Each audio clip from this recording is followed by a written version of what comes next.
හරිම සුමුදුයි.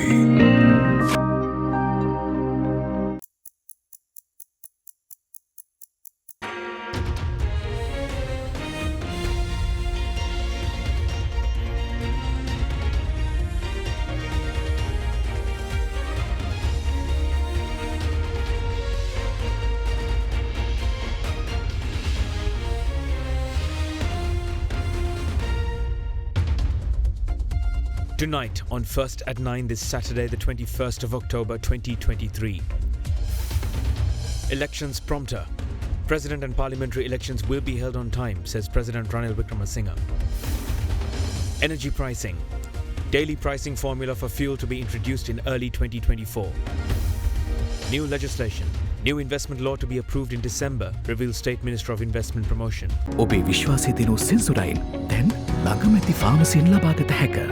This is AdaDerana First at 9, live from Studio 24 in Colombo. Good evening and happy Saturday. This is Jonathan Benedict. Let's take a look at our top story for this evening.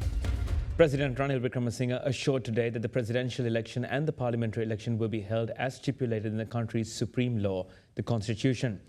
Addressing the special convention of the United National Party today, President Wickremesinghe said that he expects to further hold the provincial council elections by early 2025. Whilst many UNP members voiced hope in a country headed by the incumbent president at the convention, the head of state made a statement of his own when he said that his aim when accepting the premiership last year was to protect Sri Lanka and not the Rajapakshas, as claimed by parliamentarians in the opposition. The special convention of the United National Party themed Smart Country was held this afternoon in Colombo under the patronage of leader of the party, President Ranil Wickremesinghe. එතුමන්ගේ සම්ප්‍රාප්තිය සමග මේ ආරම්භන්නේ එක්සත් ජාතික පක්ෂයේ විශේෂ මහා සම්මේලනයයි.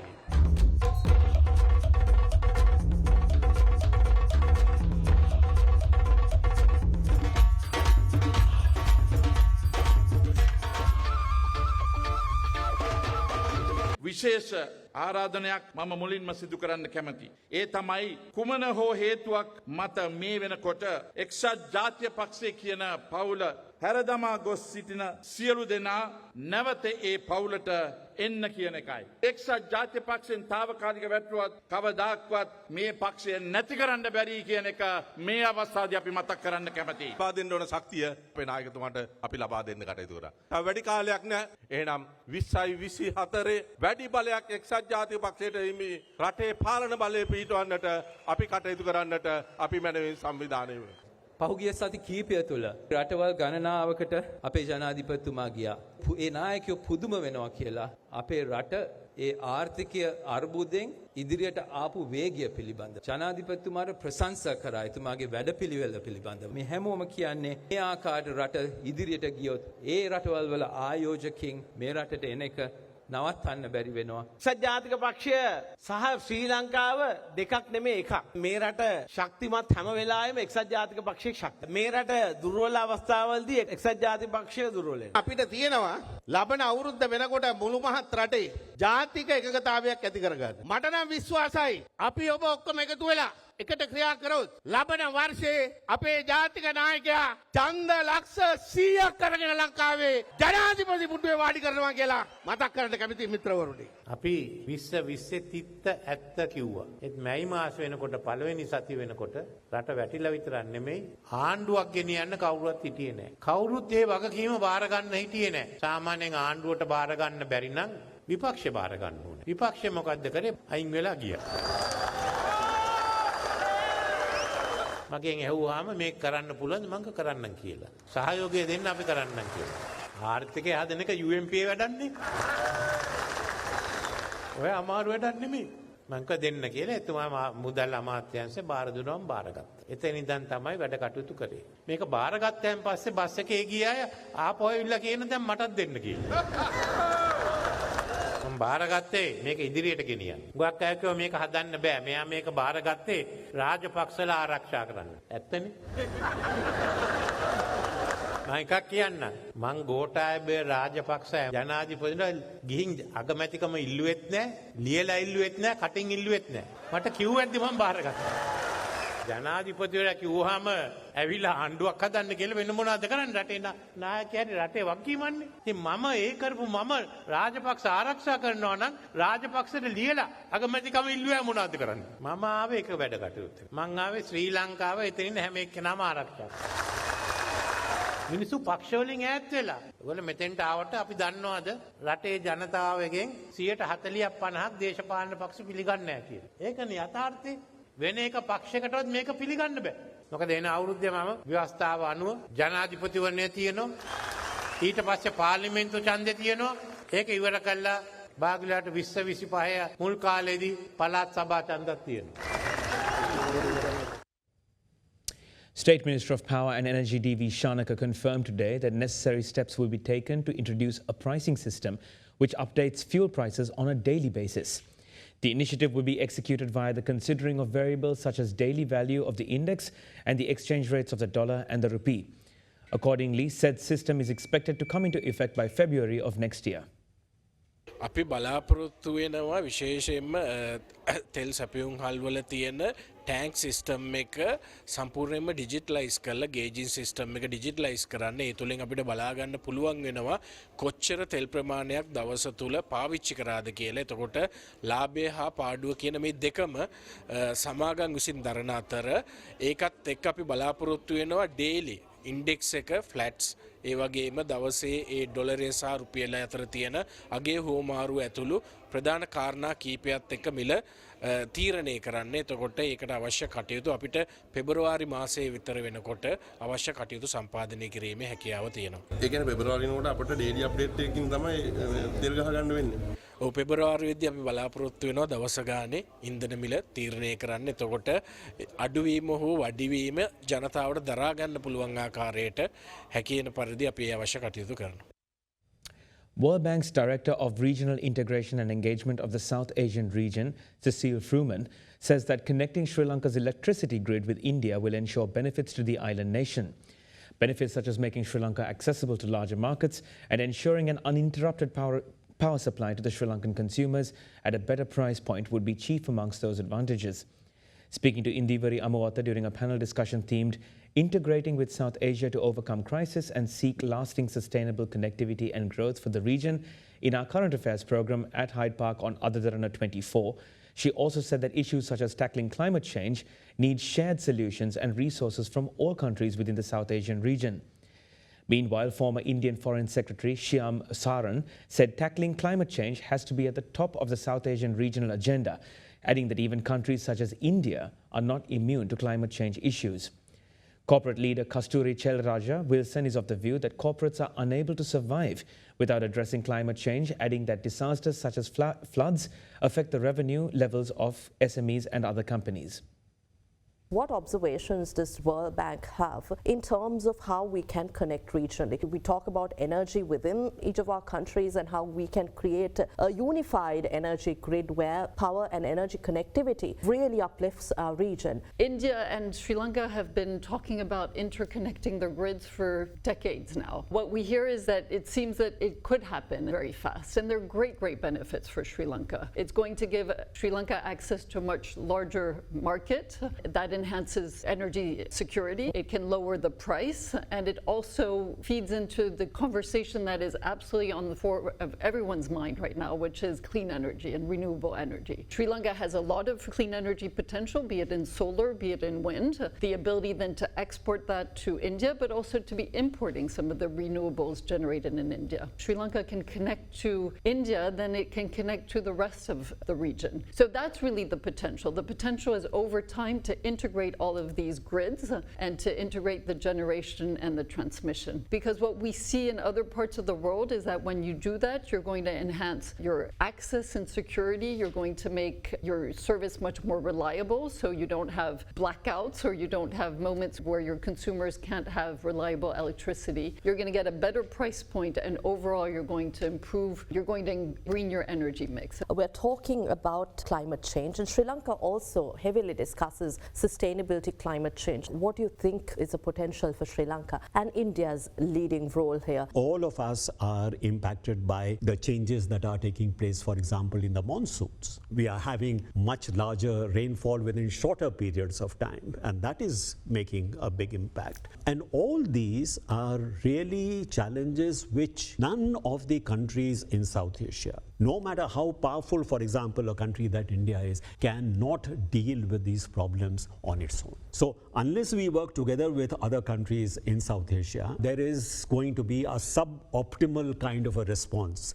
to the challenge of climate change. So one of the things that needs to be done is this message needs to be constantly drummed into people's minds. Our leaders have to understand that. That is not enough to really make declarations about working together, but you really need to get down to the ground and really do something about it. So we are at in a sense, the crisis which, say, Sri Lanka is facing, or some of the other countries in South Asia are facing, including India. India is not immune to this. So this is something which has to be really today at the top of the regional agenda. In Sri Lanka, one may wonder, why are we talking about South Asia so much more than ever? Has this potential ever been the same, or is it just important now because of our geographical location? It's not what we're doing here alone. It's something to do with the region. So we can't say climate is something I control alone today, whether I plant 1 tree or destroy 10 trees. It has an impact to me as well as it has impact to a neighbor. So it's like a community. You can't be selfish saying I can survive on my own. I can't. And why I say region is that's proximity. The climate first comes from proximity and it moves out. If we don't take it as a topic which is imperative for the region as well as the world, I guess we are all going to have to be accountable for people, homes, lives, economies itself. If we talk about this from a profits point of view for corporates, how would you address this? If the planet doesn't survive, the company is not in existence. The impact of a flood, I lose revenue. Every day it costs me revenue because you cannot serve the customer loses a daily wage. And you're not talking about corporates alone, right? 80% of our customers are the daily wage people or the people who work in SMEs. And we are going to struggle on that. So if you don't solve the climate, companies would struggle purely because the customers are struggling. Cecile, you'll have something to add again on the topic of climate change and sustainability from a World Bank perspective here. We've done some recent analysis that shows that this is a region that suffers from air pollution, probably less so in Sri Lanka than in Nepal, Bangladesh and Pakistan, but these countries are very much interdependent. Our point is that no one can solve this alone. Therefore, there's an imperative to work together, and that means shared solutions, but also pooling resources, pooling knowledge, pooling data. And that I think is particularly relevant for some smaller economies such as Sri Lanka. So let's take hydromet, for instance. So hydrology, meteorology. You want to have adequate early warning systems. You want to be able to predict floods and to give people warning so that they're not in harm's way, that they can move their families, their livestock, and get out as fast as possible. That is actually a science that is inherently complex and quite expensive. So to expect that every small country in South Asia will have the full complement of scientists and technology is a tall order. But by bringing these countries together, by pooling data, by doing some modeling together, by putting resources together, you can get much, much better outcomes. So those are the kinds of solutions that we are trying to encourage. In other news, opposition leader Sajith Premadasa stated that liquor stores in the country have currently permeated many villages via the ad hoc issuances of soft liquor licenses by government MPs. Speaking at an event in Colombo, the opposition leader further added that the foundation towards a temperate society will be formulated under his government in the future. The 111th anniversary of the Sri Lanka Temperance Association was held today at the Young Men's Buddhist Association Auditorium in Borella. Opposition leader Sajith Premadasa participated at the event where he made the following observations. උපන්දා සිට දුම්වැටි මත්පැන් මත්ද්‍රව්‍ය භාවිතය තුරන් කරපු පුද්ගලෙක් බව මම ආඩම්බරෙන් ප්‍රකාශ කරනවා. මේ කාලේ සමහරු කියනවා 225ම එකයි කියලා. දැන් 225ම එකයි නොවන තත්ත්වය අද ඔබගේ ඇස් දෙකටම පේනවා. හැබැයි රාජ්‍ය පාර්ශ්වයේ ඉන්න മന്ത്രി අත්සරේ මෘදු මත්පැන් බලපත්‍ර ලබා දීලා බියර් බාර් අපේ රටේ ගම්මට්ටම බිම්මට්ටම ආක්‍රමණය කරලා හමාරයි. අපි තීන්දුව කරන්නට ඕන ශිෂ්ට සම්පන්න සංස්කෘතියක කේන්ද්‍රස්ථානයක් බවට අපේ රට පරිවර්තනය කරනවාද? එහෙම නැත්නම් බේබදු සමාජයකට අපේ රට අධිවේගී මාර්ගයක් ඔස්සේ ඉදිරියට යන ගමනට සහයෝගයේ ශක්තිය ලබා දෙනවා. විශේෂයෙන්ම මත්ද්‍රව්‍ය භාවිතය ගැන පැහැදිලි පොරොන්දුවක් ප්‍රතිඥාවක් ලබා දෙනවා. අපේ රජයක් තුළ අමද්‍යප සමාජයක් ගොඩනැගීමේ අඩිතාලම අපි අනිවාර්යෙන්ම දමනවායි කියන එක කියන්නට. Former chairman of Lanka Consolidated and founding chairman of Ceylon Bank, Deshamanya Deshabandhu Jeevaka Lalit Kotalavala passed away this morning while receiving treatment at a private hospital in Colombo. The prominent businessman who held the honour of being Sri Lanka's third ever Prime Minister, Sir John Kotalawala's nephew, passed away at aged 84 while being treated at a private hospital this morning. Renowned Sri Lankan businessman Lalit Kotalawala was the chairman of Lanka Consolidated and the founding chairman of Ceylon Bank. The businessman also introduced the Lanka Grameen Credit Program, which provided employment opportunities to 45,000 employees in over 300 companies, which rose in popularity due to the economic development of low-income families. He assisted people with special needs and financially maintained orphanages via his corporate subsidiary, Sarana International Private Limited. In 2007, the renowned businessman was listed among the richest people in the country. However, the prominent businessman was remanded for the misappropriation of 26 billion rupees worth of investments from the failed Golden Key Credit Company. The popular businessman was the nephew of the third Prime Minister of Sri Lanka, General Sir John Kotalawala. Lalit Kotalawala passed away this morning while receiving treatment at a private hospital in Colombo, aged 84. We now move to a trending topic. Hamas militants released 2 US hostages today, 14 days after it launched a deadly attack at Israel, killing at least 1,300 Israelis. According to Israel's defense forces, about 210 people are currently held hostage by Hamas militants. Sri Lankan ambassador in Israel, Nimal Bandara, said that steps will be taken to sign a collective appeal along with the ambassadors of other nations to be submitted to the Hamas militant group in order to obtain information on the identity of these hostages. He also said that steps will be taken tomorrow to release the remains of the deceased Sri Lankan from the brutal Hamas attacks.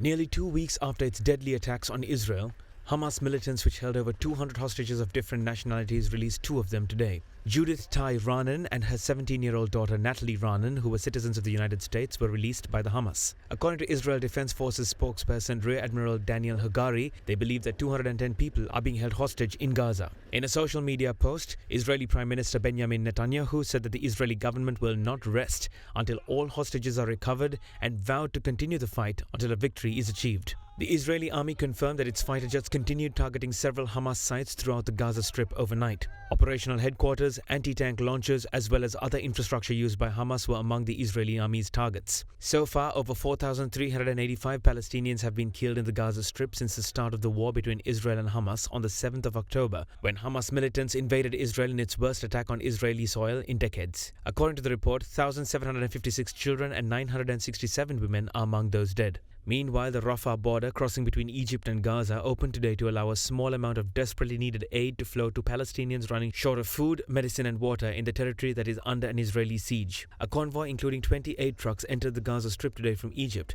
carrying medicine and food supplies. However, the 8 trucks that entered Gaza did not include fuel. UN's Relief Agency for Palestinian Refugees said that it is absolutely critical for fuel to come into Gaza. More than 200 trucks carrying roughly 3,000 tons of aid have been positioned near the crossing for days, ready to head into Gaza. Concurrently, the UN Office for the Coordination of Humanitarian Affairs said that 1.4 million people have been displaced in Gaza, and more than 544,000 are sheltering in 147 UN-designated emergency shelters that are in increasingly dire conditions. Further, the UN Office warned that the hospitals in Gaza are on the brink of collapse. Meanwhile, speaking to AdaDerana, Sri Lankan ambassador to Israel in Tel Aviv, Nimal Bandara, said that steps will be taken tomorrow to release the remains of the deceased Sri Lankan due to the Hamas attacks. Yesterday, I had opportunity to visit the village called Kibbutz, the southern part of the Israel, very close to 800 meters in the front line of the defense with the security forces, which Sri Lankan lady Anula Ratnayaka captured by Hamas group on 7 October 2023. And during the explanation given by the main security officer in the region, he mentioned that 1,500 Hamas members came for this attack. Ms. Leela Ratnayaka also worked in the Boot area, and during the attack brutally conducted, they murdered many children, adults, as well as the disabled people, and they have taken over 250 Israeli foreign nationals by this attack. And still we are waiting to get information about those people who captured during the attack. As instruction given by the Ministry of Foreign Affairs, all the ambassadors are willing to sign a collective appeal for Hamas after releasing their name in the list. Even the Ministry of Foreign Affairs of Colombo, we requested permission to sign this collective letter. Today we got the approval from the Ministry of Foreign Affairs. If there's any Sri Lankan, as a Sri Lanka ambassador, I would like to sign this agreement with the other ambassadors as a collective letter. Regarding the death body of Ms. Anula Ratnayaka, yesterday and today the official holiday in Israel, therefore many government agencies, they are not working. However, they inform us sometime the Sunday morning they can release the body of Ms. Anula Ratnayaka, and we are trying to two lady officers from the embassy and one relative of the house which Anula Ratnayaka worked, and I would like to go with these three people to identify the body and would like to communicate with the family members also to identify her body if we receive tomorrow morning. The AdaDerana initiative, together with DSI Tires, commenced a social service program recently. In yet another edition of the series of the ongoing program, sports equipment was distributed to schools in remote areas. Equipment included bats, balls and wickets, as well as basketball nets, and were distributed at the Mukkiriyava Muslim Mahavidyala in Galambinurava, Anuradhapura, and many schools in the area. Responding, the principal of the Mukkiriyava Muslim Mahavidyala expressed his gratitude for supplying school children with sports equipment.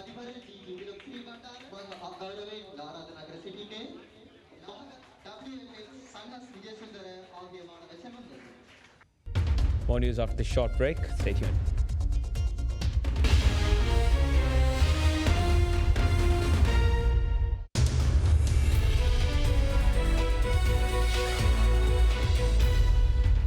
Welcome back. State Minister of Investment Promotions Dilum Amunagama says that the government expects to pass a new comprehensive investment law in December of this year. During an interview with Dubai's Khalij Times, Amunagama said that the new investment legislation will remove barriers in obtaining approvals for future investment projects. Further, the Investment Promotion State Minister said that the government is introducing new incentive treaties with foreign investors to bolster incoming investments into Sri Lanka. Do you see any future tie-ups with UAE or GCC when it comes to boosting trade and investment into Sri Lanka? This is what we are working on right now. We want to have few road shows in Dubai and then in other countries around the world as well. We need to do a little bit more of our homework to attract investors where they might not be happy with the investment environment right now. But we are on a new program where subcommittee has been appointed by His Excellency the President, where we are doing up a comprehensive new investment law. So whatever the hazardous processes or the approval processes that you have to go through right now will be taken off, and there will be one-stop shop or one set of rules and regulations which will be very simple in a way and which would be also quite attractive. Mainly the BOI, the Board of Investment, which would grant you all the approvals and investors would not have to go from pillar to post. And the law is being drafted. Okay. We are planning to get it passed in Parliament somewhere in December. And if everything goes good, by beginning of 2024, we should be able to start off with the new investment policy and the law. And of course, a new set of incentives where we will in future even allow the land ownership to foreigners, and also you can own your company 100%. We have come up with a package of a 2-year grace period where you invest and you start off and you don't pay taxes for 2 years. There's a new facility called the Enhanced Capital Allowance, where you invest and you don't pay taxes till you have recovered your investment. And also we have come up with a few new packages where we have fixed certain thresholds where you match that threshold and you go duty free or tax free for quite some time. Like the latest paper that I managed to pass in Parliament was where you could invest $50 million on assembling EVs. You import on SKD form, and if you assemble and you invest 50 million, you could go duty free. or tax-free for a 2-year period. And also there are 3 models. One is the BOI setup, where if you're an export company, where your imports are free, you manufacture whatever and export, you are not taxed. And then of course you can remit your profits. Second version is the Colombo Port City, which we are promoting. And of course the third model, which is the SDPs, which is called the Strategic Development Projects, where you could tailor-make the incentives for a certain project depending on how much the investment is.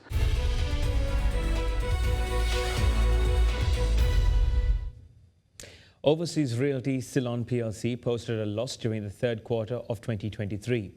The firm said that the loss was mainly due to the significant drop in apartment sales owing to rising construction costs during the year. With that, let's take a look at the corporate news for the day.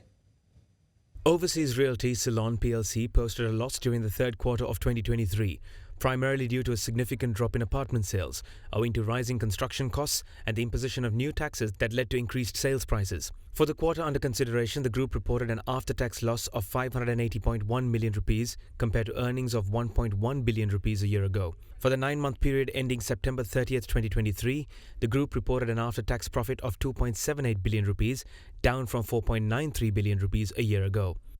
Lanka Ceylon plc, according to its strategic direction to focus on its core and related areas of business, and as a part of the group's restructuring process, has transferred an equity stake of 12.54% of its investment in its subsidiary company, Colombo Fort Hotels Limited, to the parent company.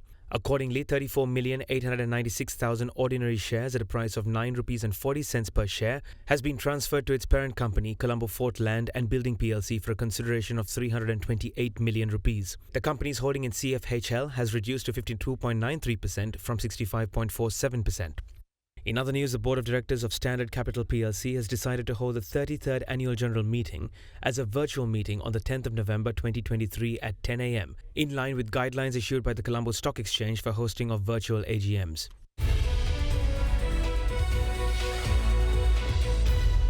This is Jonathan Benedict. Have a good night and a blessed Sunday ahead.